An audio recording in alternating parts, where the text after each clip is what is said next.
Now let's take a look at the levels of genetics. We are going to start by looking at this segment right here. This segment right here shows you that DNA, it's a helix that is a twisted helix. We say that DNA, it's a double-stranded helix. That double-stranded helix is wrapped around each other, right? Now, the reason why that helix is twisted, I'm not going to dive into the details of that, but I want you to know that the two strands, strand 1 and strand 2, are paired up.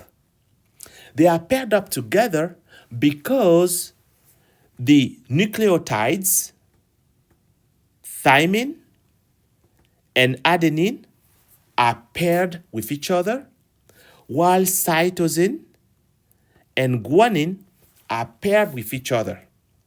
So that knowing the sequence of one strand of DNA, we can deduct the sequence of another strand of DNA. More specifically, if you have C, A, T, G, G, C, A, T, you can deduct that the complementary sequence is going to be G down here, T down here, A, C, C, G, T, and A. All right? By virtue of C pairing with G and A pairing with T. Now, these base pairs are organized in such a way that they can produce a particular protein. At that point, we are talking about a gene. That gene is going to be enclosed in DNA. Now, DNA is very complex. That DNA is going to be complexed with some proteins here. These proteins, we call these proteins histamines.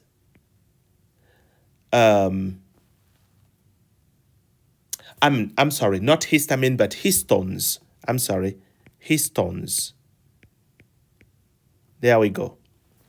So these histones that combined with DNA form a structure that look like a bead here that we call a nucleosome. A nucleosome. All right? These nucleosomes are going to become compact to form, at the end of the day, chromosomes. I spare you details. Now, as we look at genetics, we can literally go from a molecular level, DNA, to a population level, gene pools, to a species level. All right? Now, looking at DNA, again, it's a double-stranded molecule, which is a double helix. When we look at that double helix, we notice that that double helix is oriented, right? One strand runs from 5' toward 3'. The other strand runs from 3' toward 5', so that the two strands are what we call to be anti-parallel. One running this way, the other one running this way. Notice that G always pairs with C, right? While A always pairs with T, systematically. Okay? Now, zooming a little more into the molecular organization of DNA, we notice that you do have a phosphate group with a sugar molecule right here, so that when we look at one strand of DNA has a backbone of sugar and phosphate. So you have sugar, phosphate, sugar, phosphate, sugar, phosphate, another sugar, phosphate, and so on and so forth. If you look at the complementary strand, you are going to see the same thing. sugar phosphate, and sugar phosphate here. All right. Now, the two strands are stabilized by hydrogen bonds. So, what you see right here, these are hydrogen bonds. Okay. These hydrogen bonds are responsible for the stability between the two strands of DNA. Now, DNA is characteristic by the fact that it can replicate itself. That is a very important detail I want you to remember. The second aspect is that DNA is accessible for the production of protein. And again, this protein, some of them are structural proteins, other proteins are functional proteins, right? Now, as we consider DNA, let's dive a little further. When we focus on a particular chromosome, such as chromosome 7, that chromosome 7 has very specific units that are responsible for the production of proteins. These units are called genes. These genes, right here, for instance, when expressed via gene expression, right, they're going to produce another type of molecule that we call RNA. We are going from DNA to RNA. Now, that RNA carries the information that is responsible for a protein to exist. Now, because that RNA carries an information, we call that RNA messenger RNA. That messenger RNA, through a process that we call translation, is going to cause a protein to develop. That protein is first of all produced as a necklace, kind of, right? That structure that is a line is going to, over time, fold into 2D and then into 3D shape. That 3D shape is essential for the function of that protein. In this particular instance, on chromosome 7, you have a particular gene. That gene is actually the cystic fibrosis transmembrane regulator, CFTR. The CFTR plays a very important role in the movement of chloride ions and water across the plasma membrane. Okay? Now, in absence of that CFTR protein, or if CFTR protein is affected, people can develop cystic fibrosis. Okay? And in fact, in this particular instance, this gene is called CFTR gene because it is involved in the development of cystic fibrosis. Okay? So, this is, in a normal situation, this is an ion channel, right? CFTR gene encodes for a protein that is an ion channel. That ion channel allows to carry chloride ions across the plasma membrane in a healthy individual.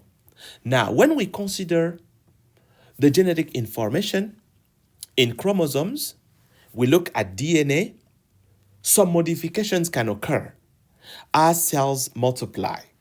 This modification, when they are permanent, when they become permanent and they are passed down to offspring, well, this modification are now what we call mutations. Mutations are modification in the sequence of DNA that are now being passed down to offspring. These mutations can have tremendous consequences, right? These consequences can be as much as, for instance, developing cancer, developing a disease other than cancer, for instance, the loss of the ability to produce insulin, right, in type 1 diabetes. This is just an example. Now, when we look at these mutations and the genes, we notice that, well, when we consider a particular gene, that gene can occur in multiple versions. These different versions of the same gene are called alleles. These alleles can be expressed, can be not expressed, can be expressed but with a certain level of activity, right? I'm not going to dive into the complexity of that. We talk about, for instance, penetrance and expressivity. I'm not going to bug you with the details, right? But just know that all alleles are not the same. And I want you to know that alleles are variant of the same gene. Okay? Now, these alleles, when they occur, actually, let me digress. When the mutations occur in a sperm cell or in an egg cell, these mutations are necessarily going to be passed down to offspring. Why? Because offspring would not exist if it was not for sperm cells and egg cells, right? If the eggs are modified, if the sperm cells are modified, necessarily the baby is going to be affected, right? Now, because mutations can be passed down to offspring, now we have to worry about, okay, well, what is that type of mutation? Is that type of mutation good mutation? Is it a bad mutation? Is it a neutral mutation? Right? So we do have mutations that are positive mutations. Some mutations are negative mutation. Others are neutral. I'm not going to bug you with the details for now, but when we focus on cystic fibrosis, which is a disease that is endemic in the United States, individuals with cystic fibrosis can be affected in many ways. They can have an issue with their sinuses, where the sinuses can be inflamed. They can be prone to infection in the sinuses or develop polyps. The airways can be affected with the development of a thick mucus that is actually going to clutter the airways so that the individual is going to have a hard time breathing. Not only that, but also is going to catch all kind of infectious particles that are going to make them prone to infection, right? The liver can be affected. The pancreas can be affected. The intestine can be affected. The reproductive tract can be affected. And even the skin can be affected. So in a cystic fibrosis individual, even though it's one single gene that is mutated, however, the outcome is crazy because a very large number of organs can be affected by one single mutation, right? Now, talking about a mutation, in the case of cystic fibrosis, let's take a look at the specific mutation that is occurring in cystic fibrosis patients. In cystic fibrosis patients, well, actually, let's digress.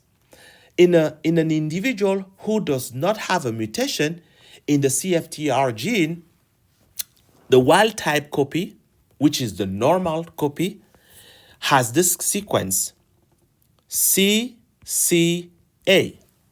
Now that CCA in DNA, when transcription occurs in RNA, we see the sequence GGU. Now, during translation, that GGU will translate into an amino acid that we call glycine. Now, when the normal CFTR protein is produced, that CFTR protein is produced via the rough endoplasmic reticulum. From the rough endoplasmic reticulum, RER, the product of the gene, the protein, is going to migrate in the Golgi apparatus. Okay, so this is the Golgi apparatus. And a vesicle is going to get that protein and transport that protein in such a way that that protein is going to become part of the plasma membrane. As part of the plasma membrane, that protein is actually a channel. That channel is responsible for carrying chloride ions from the inside of the cell toward the outside of the cell. But when chloride ion is carried outside of the cell, it is not carried alone. It is also carried with water. Okay? H2O. Now, let me say that this chloride ion channel occur in epithelia, such as in your small intestine, in your large intestine. Now, in this epithelia, you have some cells that are called goblet cells. These goblet cells actually are able to produce mucus. That mucus is very thick. Now, with carrying chloride ions and water across the plasma membrane, this is going to cause the mucus to become thinner, which is compatible with healthy individual, right? However, in a mutation, what happens is that CCA is modified with right here a C replaced by T, so that instead of CCA, we have CTA. That single change is going to cause in a messenger RNA GAU. That GAU account for an amino acid that is called aspartic acid. That aspartic acid is going to cause the CFTR protein to become misfolded, so that the CFTR protein is still produced, right, through the rough endoplasmic reticulum, then goes in the Golgi apparatus, and from the Golgi apparatus goes in the membrane, except that because of the misfolding of the protein here, the channel does not exist anymore. And because the channel does not exist anymore, you have a high concentration of chloride ion here inside of the cell. And water is also going to be concentrated here inside of the cell. All right? And as consequence, no more movement out and no thinning of the mucus, which causes the mucus to become thick, because the goblet cells will keep producing the mucus, right? The mucus is thick. And as it becomes thick, it catches all kinds of infectious particles. It clutters airways, different ways, right? So that's the situation with cystic fibrosis. Now, let's close that parenthesis and let's dive into the chromosomes. When we go from DNA, DNA is going to be compact with an association, in association with histones. These histones that are proteins are going to compact and form chromosomes.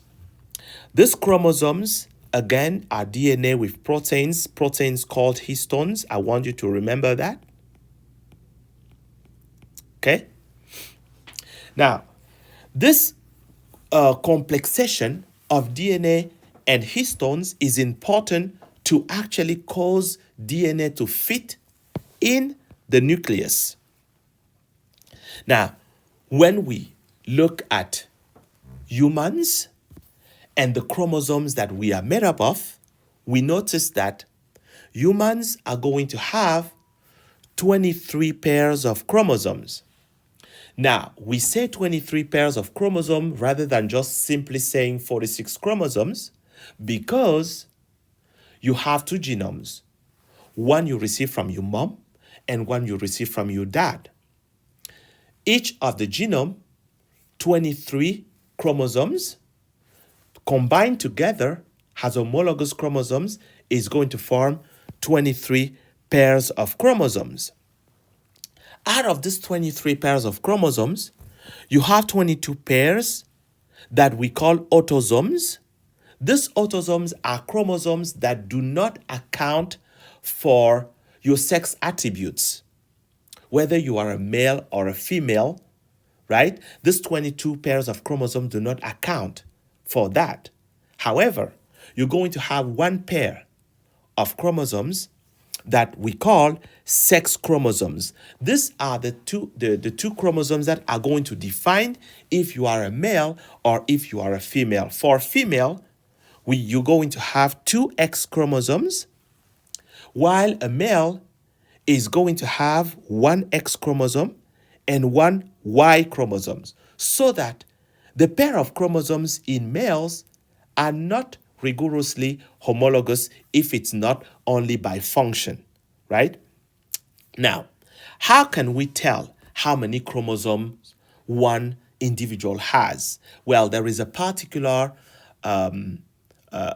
technique out there that is called karyotype. The karyotype, it's basically isolating the cells, breaking up the cells, going inside of the nucleus and looking at the number of chromosomes we have, their shape, their size, and so on. So the karyotype allows us to display the chromosomes by pair, that's one, and also based on their size and shapes, right? So we are going to obtain something like this picture that you see here. And that picture that you see here shows you pair number 1, pair number 2, pair number 3, pair number 4, number 5, and so on and so forth. And each pair is made up of what we call homologous chromosomes, right? With one chromosome you receive, say, from your mom, and another chromosome that you receive from your dad. Now, how do we say that two chromosomes are homologous chromosomes? Well, we can say that they are homologous chromosomes by specifically looking at the content of these chromosomes. Say you have a gene that you call gene A in a chromosome that you receive from mom. On the chromosome you receive from dad, you're also going to have the same gene A, in the chromosome that you receive from dad. If, say, you have another another gene that we are going to call, say, delta, okay? On your mom's chromosome, on your dad's chromosome, you also have that gene delta. So we can tell that two chromosomes are homologous, one, because they have the same size, they have the same shape, but very importantly, they contain the exact same genes at the same locations. That's how we can tell, right? With a karyotype. Okay? Now, with that being said, notice how the chromosomes are aligned based on their size, going from the tallest one, the first sets of chromosomes, to the shortest one, the very last chromosomes. And we go from pair number 1 to pair number 22. Pair number 22 being the smallest chromosomes. With that being said, these are the 22 pairs of autosomes. Now, for the sex chromosomes, the 2X here tells you that this karyotype was performed from a female. If it was a male, then we would have pair number 23 that is going to be not XX but X and Y. And we would see something like this, chromosome like this, and a teeny tiny guy like this. Okay? Now, we've looked at chromosomes. Now let's dive a little more into what we call the traits. What is a trait? A trait is something that you can observe, right? Well, actually, no. The trait is something that can produce an outcome that is observable. There we go. A trait, it's something that can produce an outcome that is observable. In other words, a trait, it's nothing but your gene, right? It's nothing but your gene. That gene is going to produce a protein, right? A modification of that gene can cause a disease, right? Because of the absence of the protein, right? So a trait that is going to be caused by one particular gene is going to be called a Mendelian trait. This is old genetics. In an old genetic model, we thought that, well, some particular affections can be explained by one single gene. A particular observable trait, such as the hitchhiker thumb, right? Such as widow's peak, straight hairline, could be explained by one single trait. But actually, we are realizing that, many traits, even the one we thought they were explained by one single trait, Mendelian genetics are not. Okay? They are not explained by one single trait, so that most of the traits are actually going to have what we call complex traits, in a sense that not only a particular trait such as your skin color can be explained by many genes, but in addition, you have environmental factors that can come into play as to your appearance in terms of skin color, in terms of your height, to only name this example. So, what we know today is that the more factors that contribute to a trait or illness, right? It can be inherited traits or environmental, right? The more difficult it is to actually predict what is going to happen in the offspring. Okay? Very important to keep in mind.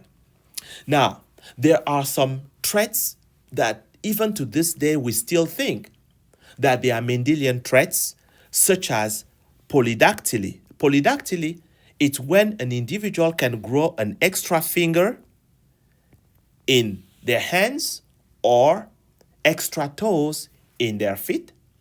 Okay?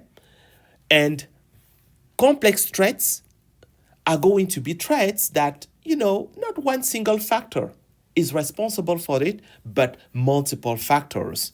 Hair color, it's a good example where you have a number of genes that are responsible for the color of the hair, okay? But also the environment. That environment, it's not just about temperature, but it's also about what you eat, right? Your diet, okay?